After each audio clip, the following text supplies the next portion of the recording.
My day sucked. And I'm going to tell you about some other sucky days I've had. And then, because this is a show about the paranormal, conspiracy, and true crime, I'm going to tell you a short story about a guy who gets abducted by aliens. We're going to make it work today on Dead Rabbit Radio.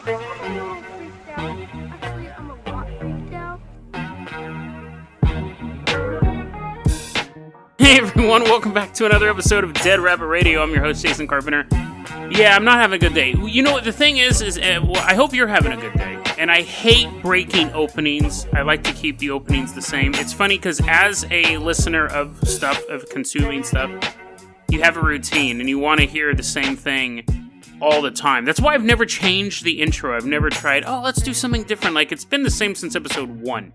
The only thing that's changed, it hasn't been the same since episode 1. The format's been pretty much the same, and I've just kind of tweaked it, and I think we're at now. But I don't want to lie to you guys either.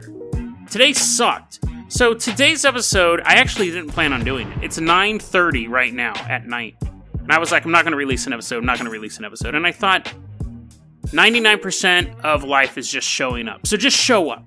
You did say you're going to take some extra days off this season because your vacation was kind of wacky, but just show up, Jason, even if it means you got to go a little off topic. Now, maybe at the end of this, I'll have a better day.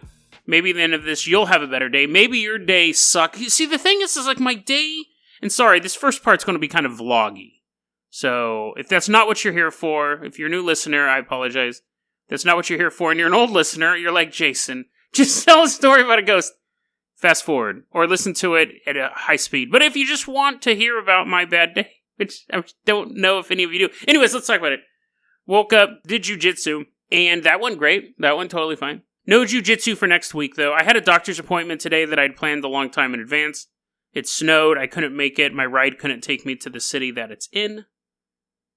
I ended up not going to work because of the doctor's visit, but then I could go to work, but I left my glasses at home, so I couldn't go to work. And I broke my phone. I was goofing off, and I broke my phone. Now, I have two phones. You're like, Jason, that's not a bad day. That's not a bad day at all. You had the day off work, and you didn't have to go to the doctor. There was snow involved, so that sucked. And you have two phones. Why are you complaining about breaking? There's one phone. The phone that I broke, I've had for like 4 years. I have two phones because one, I don't even have it activated. It's where I put all my music on. And then I have a phone. So I never have to worry about listening to too much music that my phone dies. Or talking to too many people which never happens. But, it's also I'm on the phone on the internet. The other phone, I'd use to listen to music. So it just sucked losing my phone. And I just was I came home. And you're like, yeah, Jason, you had the day off work. You didn't have to go to work. Boo-hoo. Poor Jason. I came home and I sat here and I just was sad. I was sad. I didn't feel good. So I thought, now I'll tell you this right now. The bad day experiences you'll probably find quite humorous. To me, though, I was like, I'm at home. My mom sent me a Christmas present. She sent me her Christmas present. Like, Jason, that's not the definition of a bad day. You're getting Christmas presents. The Christmas present had been sitting here for a while, and I said, I'm not having a good day. I'm really sad. I'm going to open up my Christmas present. Maybe that will cheer me up. Now, Mom, if you listen to all the episodes, she doesn't. She listens to one every so often. If you're listening to this episode, I totally love you, and I totally love your gift. But I do have to say that as I was already kind of sad, you guys are like, Jason, you're so ungrateful. I opened up the present, and I got a shirt, which is what I wanted. I got a sweater, which I actually have that exact same sweater. Those sweaters stain really easily. You're like, Jason, you're super ungrateful. No. I love the sweater. I won't get a stain on this one because I have the exact same sweater with a huge stain on it. She buys me a pair of socks, which I asked for. I said, can I get some nice warm socks? Because she sent them to me about 2 years ago. I lost them already. She sends me socks, okay?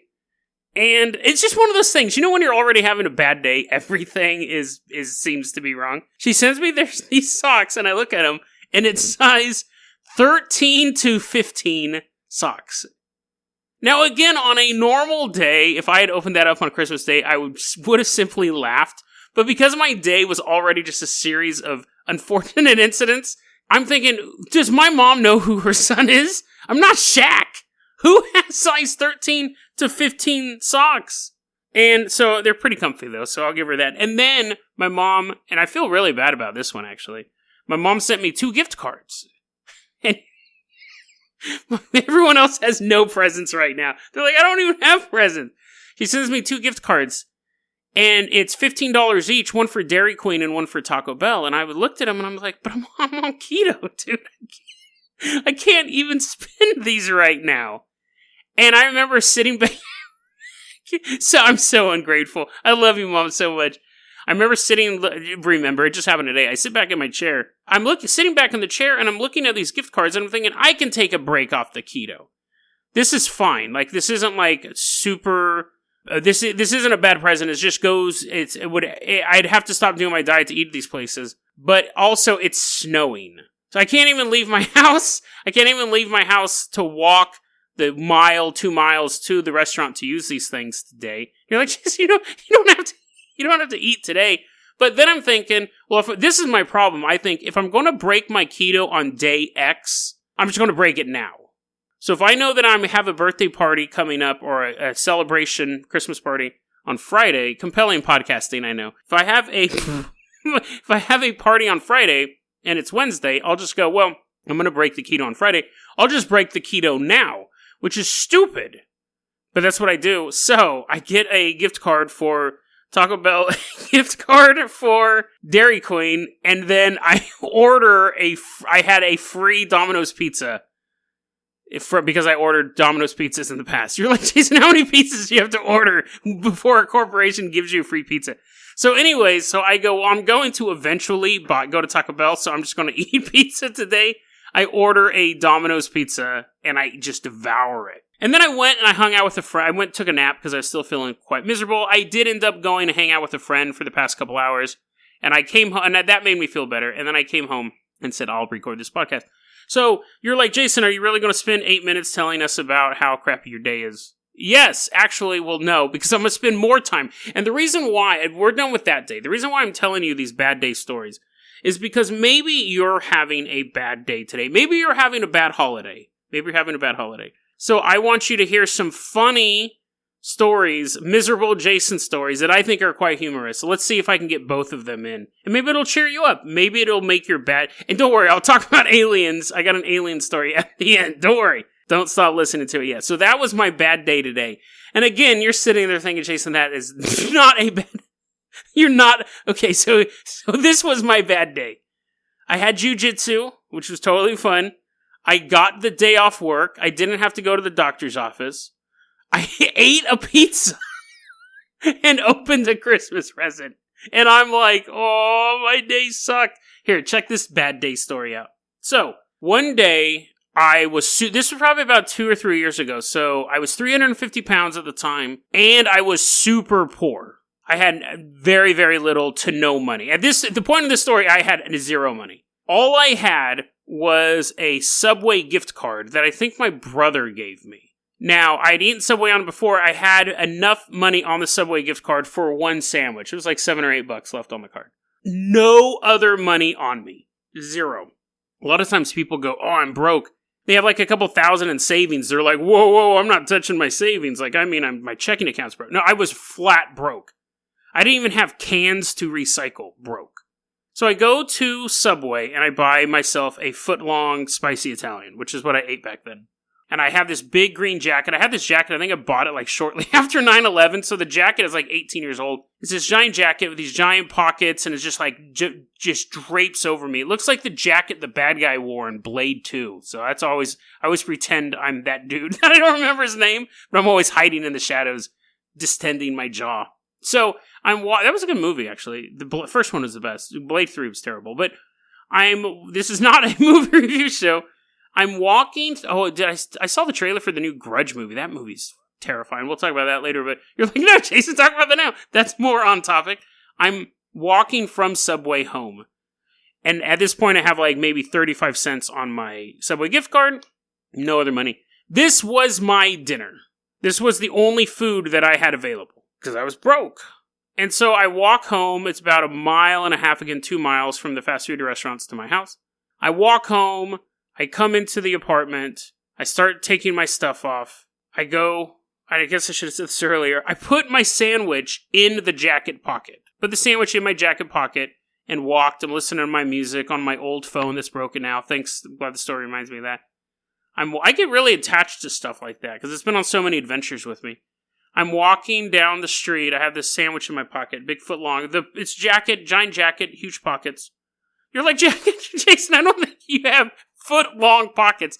Well, the pocket had a hole in it, so it went into the interior of the jacket. So use basically like a normal hole, like a pocket hole, and then you could put your hand through the hole, and then you could be inside the jacket. So it was basically a jacket. It was basically a jacket with a giant hole in the pocket into the interior of the jacket. Does that make sense? All of you at one point said yes, and then so I put the giant foot-long sandwich in my jacket, and it kind of is sticking out. It's sticking basically in my jacket. I remember one day, actually, I got to tell this story too. I always put food in my pockets. I remember once I had this big jacket on, and I just bought like 3 bean burritos at Taco Bell, and I put them in my pocket, put the whole bag in my pocket. I'm walking down the street. This young guy's walking down the street. He's walking towards me. I'm walking towards him. This happened a couple of years ago in Hood River, too. He's kind of like, he's a tough guy, walking down the street. And I'm like a tough guy walking down the street, and we're getting closer and closer. I'm sizing him up like, oh, could I take him? Like, what if he did this? Could I do this? What guys do. And he's getting closer, and then I just bust out laughing. I start laughing so hard. Because in my mental exercise of whether or not I could fight this guy, I imagined him punching me, doing a gut punch, and just bean burritos just shooting out of my pocket. It would be the most bizarre thing if you were in a fight and you just swung super hard and you felt just goo and just a bunch of just refried beans shot out of a dude. Blah! I'm like, oh no! He runs away. Anyways, walking down the street with the Subway sandwich. I get home. I go to grab my Subway sandwich. It's not in my pocket. Now, I'm thinking, this is the only food I have in the world right now. I have no other food. So I must have set it down. I must have, the first thing I did instinctually, I emptied my pockets. I'm looking around my apartment. Where's my Subway sandwich? It's kind of hard to miss something that is a foot long, but I'm looking around, looking on the table. I keep patting down my jacket. Where's my sandwich? Where's my sandwich? And after about 5 minutes, I make the grim, not discovery, I come to the grim conclusion that I must have dropped the sandwich somewhere. Again, the only food that I had in existence at this point, with no money to buy more. And you're thinking, Jason, you could just gone a day without eating. Well, sure, could. But I really wanted that sandwich. And I got to backtrack. And I'm thinking, could I go to Subway? This was my logic. I'm going to walk all the way to Subway. Because obviously it's not before Subway. It's not moving on its own. And maybe I'll get to Subway and I'll explain the situation. Hey, just bought the sandwich and I lost it. Maybe they'll give me another one because I was a regular there. But I was obviously I was depressed because I hadn't eaten that day. I had no money to buy food. I was really looking forward to the sandwich that I could get with the little money that I had. And I had lost it. So I walk, and I remember going out, leaving my apartment. And I remember the sky being particularly gray that moment. And I thought, listen, best case scenario is it's laying on the sidewalk. Best case scenario, it's right there. The worst case scenario is it fell out of my pocket while I was walking across the street. And a bunch of cars have run over it, and then there's no salvaging it. I walked for a mile, just scanning the ground. Every time, I'd be like, oh, there it is. It's just a balled up newspaper. Walk a bit further. Oh, there it is. Just a wad. I didn't realize how dirty Hood River is until I was trying to find a foot-long wrapping. Because it was in that sandwich bag with napkins wrapped around it. So I knew it would be long and white. I'm walking.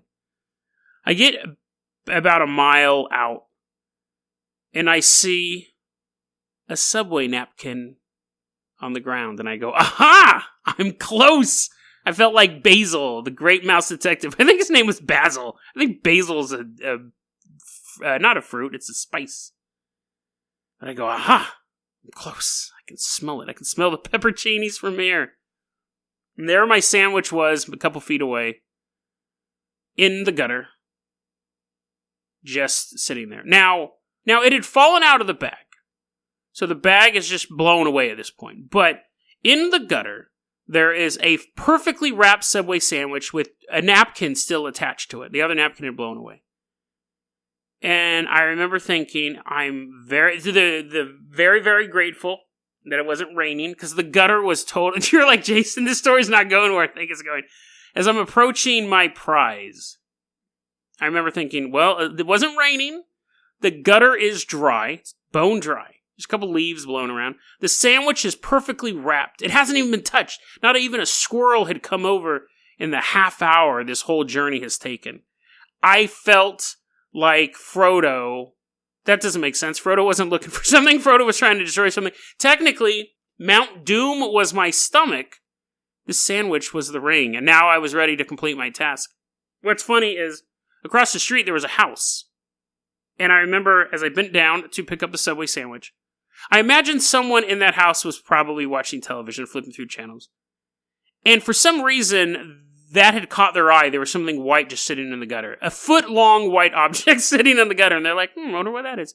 Not going to worry about it. They're flipping the channel.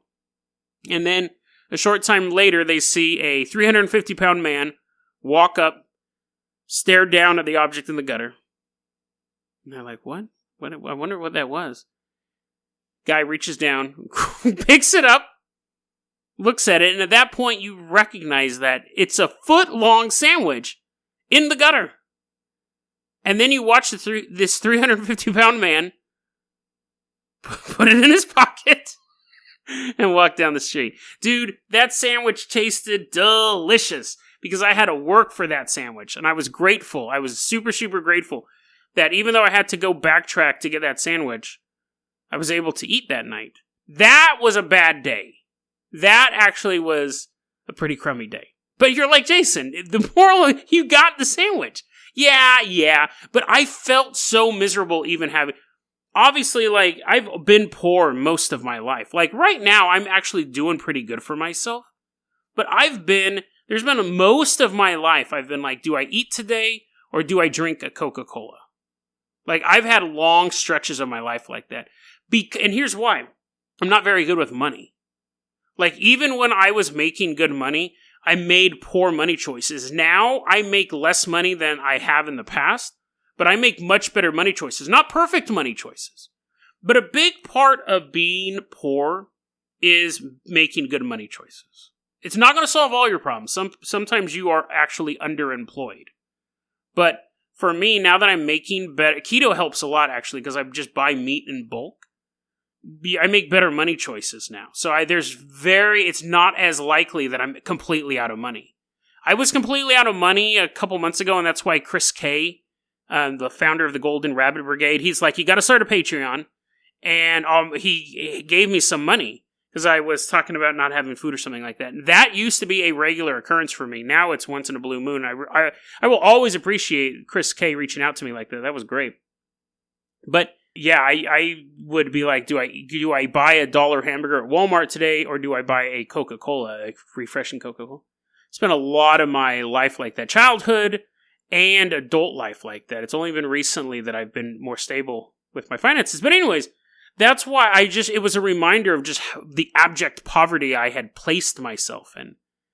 But anyways, so that was a bad story. I think I have enough time for one more. You're like, Jason, do you have a sad story that actually involves you being sad at the end of it? We want to hear a story where you're completely miserable at the end, but a funny story. Well, here's another one. I remember this was Thanksgiving, or a couple days before Thanksgiving. I was absolutely miserable. The weather was garbage. This was a couple years ago. The weather was absolutely garbage. I was miserable. I was homesick. I don't get homesick often, but it does happen. I was homesick. All my friends had moved away recently. I was very lonely. I wasn't happy with my life. This was way before the podcast. This was probably, I think I might have already said this, but it's like 3 or 4 years ago. And like I did this Thanksgiving, I generally will do Thanksgiving by myself. I buy everything. And I think this might have been actually the first time I was doing full Thanksgiving by myself. I think that might have been why I was so miserable. I wasn't going to anyone's house. Wasn't going to any like local relatives, anything like that. And I remember... But I'm really bad at like putting stuff in shopping carts. I'll shop just by putting stuff in my arms, and then I'm like, oh, I need this, and eventually I'm just like carrying all this garbage through the store. Now, I'll tell you this. It actually, you guys might call me wrong on this. My female listeners might call me wrong on this, but women seem to be impressed by you being strong enough to carry all that stuff. So, men, if you're looking for love, go to Safeway and just grab a bunch of stuff and walk through the aisles. Right now, I just heard the sound of 500 female listeners shake their head. They're like, no, you look like an idiot when you do that. Just get a shopping cart. But anyways, I remember I was like, okay, I need mashed potatoes, and I need stuffing, and I need green beans, and then I need like these meat dishes, like these turkey edible thingy. Well, it's all edible, but like these prepared turkey thing. Loading all this stuff up, and I go, I need gravy. And I don't know how much gravy I needed, so I got 3 jars of gravy. And I'm walking through the store, and I'm like trying to hold all of this stuff. I'm trying to hold a non-prepared Thanksgiving feast in my arms, is what I'm attempting to do. And I remember I'm walking through, and I just was miserable. I wasn't having a good time. Super just disappointed in life and in myself. I'm walking, but I'm going to have Thanksgiving, so everything will be okay. I'm walking, and then I hear a whoop. And I turn around, and what had happened was one of the jars of gravy slipped out from my arm. And it made this sound as it did. It was like if someone was trying to grab a wet melon, but made a glass and containing gravy, and it smashed into the ground, spreading brown gravy all over the middle of the Walmart aisle. And I just stood there, and I was like, oh, great. Horrible. And then I was like, this is bad. So there's like chunks of glass in here. I remember waving over one of the employees, and I was like, hey, sorry about this. I knocked this over. This fell out of my arms. And the employee's like, whatever. That's fine. And then I debated, should I go buy another one? I already have this too. And then I thought, I don't know how much gravy I need for one. 2, I need to put this stuff down. I just can't go grab another jar of gravy, start walking through the store, drop that one too. Eventually, there's just a dotted line of broken glass through the store. But I felt really bad for breaking it. It was just another reminder of how crappy life was going right now. So I went and I bought all my stuff. I throw it in my backpack. Now I have a tendency, because I wear big jackets, to put stuff in my pockets, just like the Subway story. Helps distribute the weight. Nowadays, when I go shopping, I'll buy like 2 or 3 6-packs of Diet Root Beer, Diet Pepsi, and some of it I'll put in my backpack, and other ones I'll put in the pockets of my jacket or in the pockets of my pants, so I can carry a lot of stuff distributing it. I'm like a real-life Death Stranding character, except without a little fetus attached to my chest. It's funny, I've never played that game, but I think about it all the time, especially when I'm walking in the snow, how you have to keep your balance. I throw all my stuff in, and I remember thinking, this is again when I was 350 pounds, so I was like, I'm going to eat. I'm going to eat on the way home. That's how you get to become 350 pounds. Because I was like, I'm going to cook this stuff. I think the food was for tomorrow I don't think it was Thanksgiving Day. This was the day before Thanksgiving. I was going to take this stuff home. But I wanted to get Taco Bell to eat before I had to walk home because I was 350 pounds, and that was a long walk, carried as much as I was. So I go to, and I felt like garbage and carbs was going to help me feel better. I go to Taco Bell, and I'm just sitting there, eating my burritos all alone, sad, not feeling good about myself, not feeling good about life. But as I'm eating these carbs, I'm on my phone, like searching around on stuff on phone, just reading funny stuff, and I'm starting to feel better, getting distracted. Okay. This isn't going to be so bad. I got a good meal in me now. I think that also had a lot to do with my moods. It was a tendency to go, never eat in the morning. I never eat in the morning, and then I would be like noon, and I would eat something, and then I would tend to overeat. So I'd already be a little not feeling good from not eating in the morning, and then I'd overeat, and then I'd feel bad after that. But anyways, I ate my Taco Bell, ready to go. So I get all my stuff, throw away my garbage at Taco Bell. I go to put my jacket on, and I have this tendency to kind of swing my jacket around this ultra dramatically way of putting on a jacket. Same jacket from the Subway story, the green jacket with a big hole in the pocket. And as I'm swinging the jacket on, I hear a whoop. Psh. And I remember just standing there with my back to what I knew was standing behind me. I immediately knew, I recognized that noise. I had just heard it about 45 minutes earlier. And I understand physics. I realized that I had put the 2 bottles of gravy in my jacket, and when I swung it around dramatically, one of them flew out of the jacket, smashed onto the ground. And I remember just kind of hanging my head. Now, there's nobody else in the Taco Bell except me, and there's maybe 2 or 3 employees behind the counter. And I turn around, and I'm looking at a smashed jar and brown gravy just... And I knew from the experience at Walmart when I was apologizing to the employee there, when he was trying to clean it up, how hard it is to clean up gravy. Super hard. You can't really sweep it up, you can't mop it up. You're kind of boned either way. And I remember I picked up the glass immediately because I didn't want someone to walk in. And then I walk up to the counter and said, hey, really sorry about this, but I accidentally dropped a jar. I accidentally dropped a jar of gravy over in the area there. And the guy goes, oh, that's fine, we'll take care of it. And I was like, oh, okay. So then I go over there and I kind of finish putting stuff on it. And it's gravy, dude. It is a danger. It's something that someone's going to slip on. First off, now Taco Bell smells like gravy. The second you walk in, or you're just in there, you just smell gravy. And I'm looking, and I'm just standing there, and I stood there for probably about 5 minutes, and the people behind the counter weren't helping. I walked back up, I go, hey, can I, borrow a broom or some paper towels? I'll clean it up. And they're like, no, we'll get it. It's totally fine. Because this is the thing. As I was leaving the Taco Bell, I go, this is the problem here. I'm the only one in the Taco Bell. Eventually, someone else is going to walk into the Taco Bell. And they are going to smell gravy, which is going to be odd. That's the one thing that's really the one flavor you don't expect to smell in a Taco Bell. But then you're going to, imagine this. You walk in a Taco Bell in the middle of the day. You look, and on the floor, in the middle of the floor, is a brown ooze just sitting there.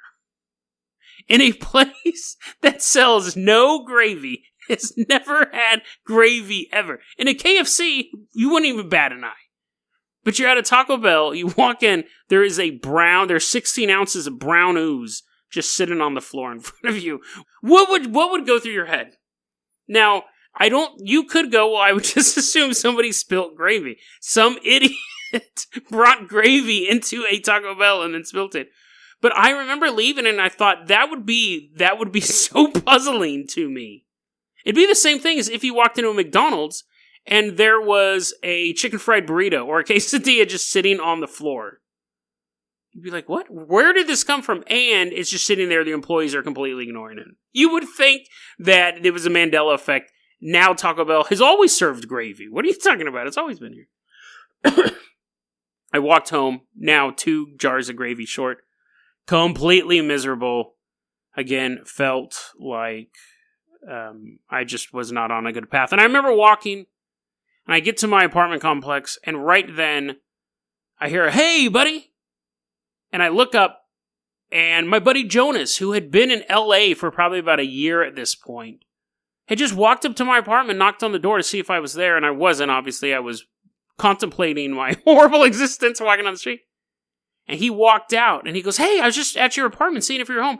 I walked up to him, I just gave him the biggest hug, and I'm like, I'm so glad you're here today. Because that was the day I needed some cheering up. So now, we're sitting at a fireplace, I'm puffing on a big pipe, and you're like, Jason, those are stories. Yes, they are all sad stories. They're kind of funny. I think they're funny. You're like, oh, they're kind of funny. But they all ended happily.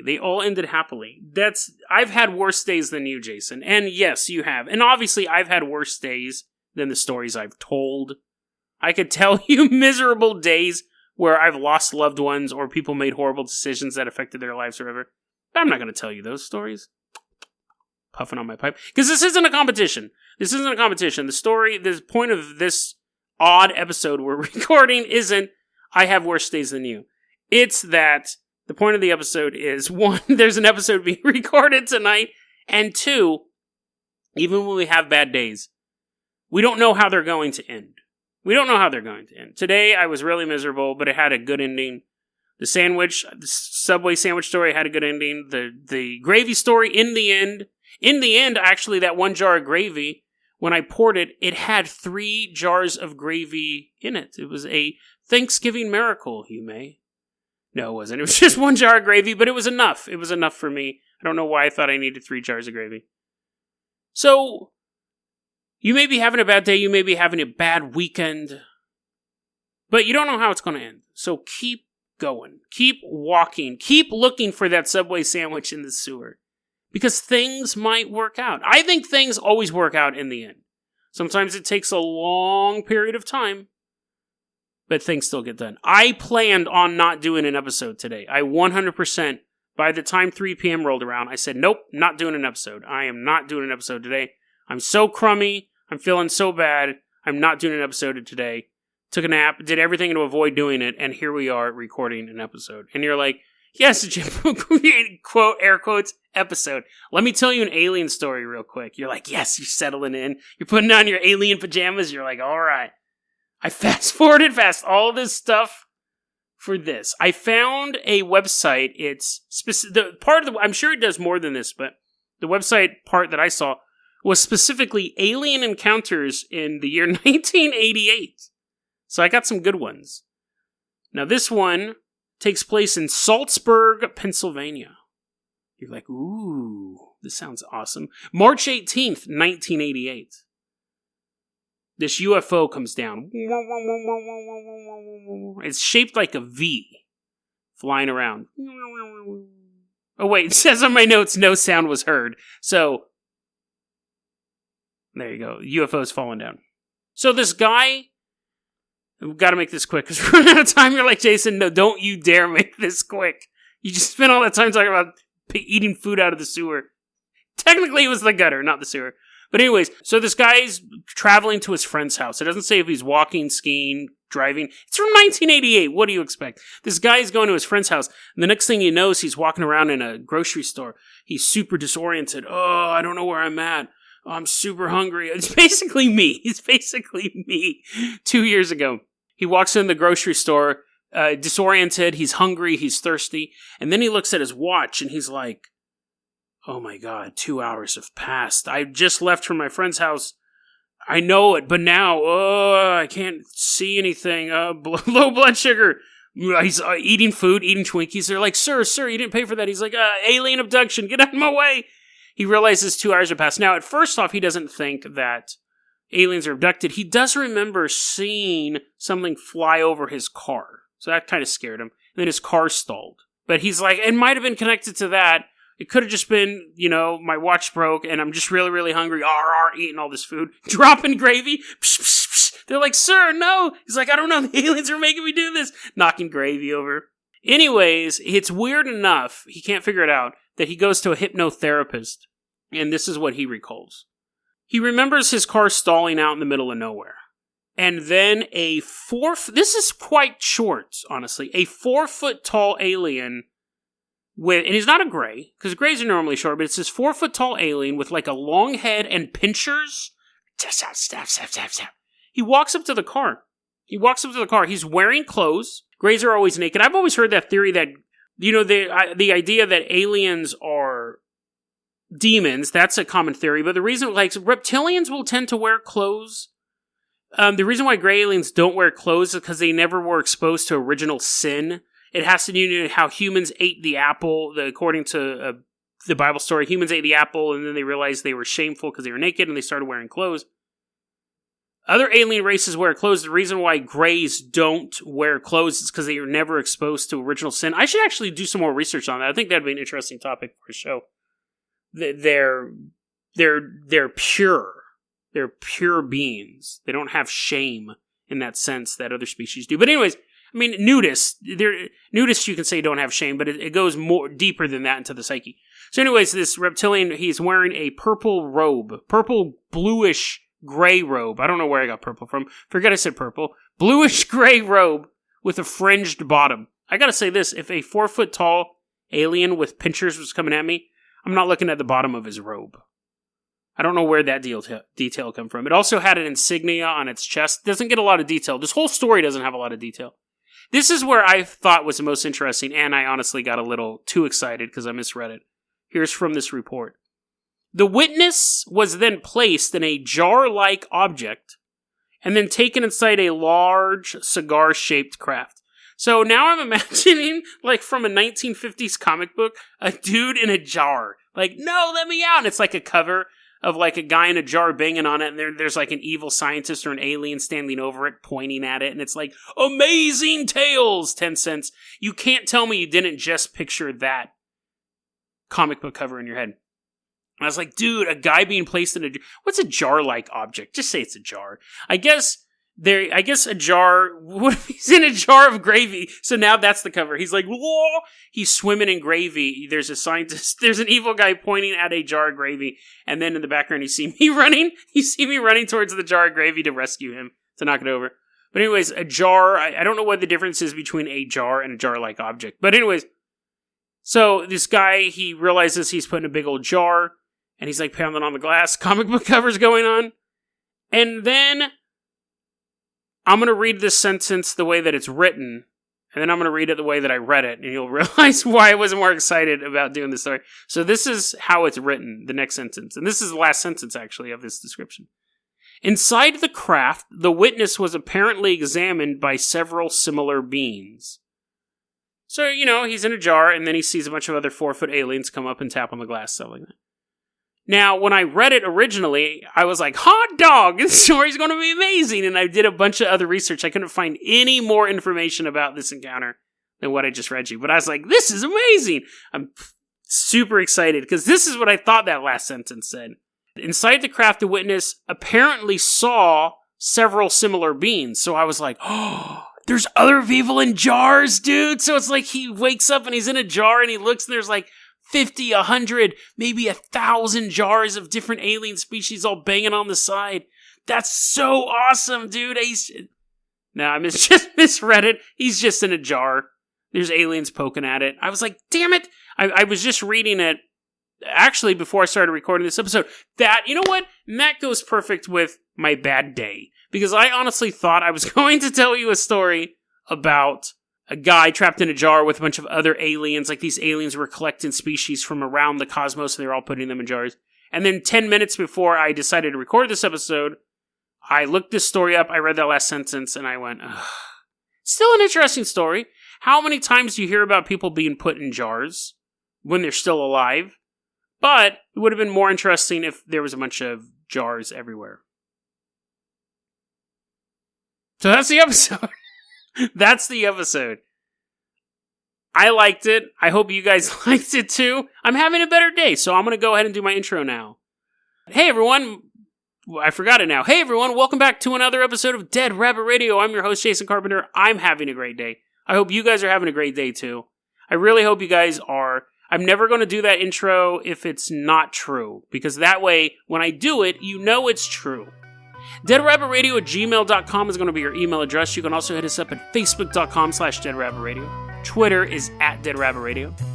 Dead Rabbit Radio is the daily paranormal conspiracy and true crime podcast. You don't have to listen to it every day, but I'm glad you listened to it today. Have a great weekend, guys.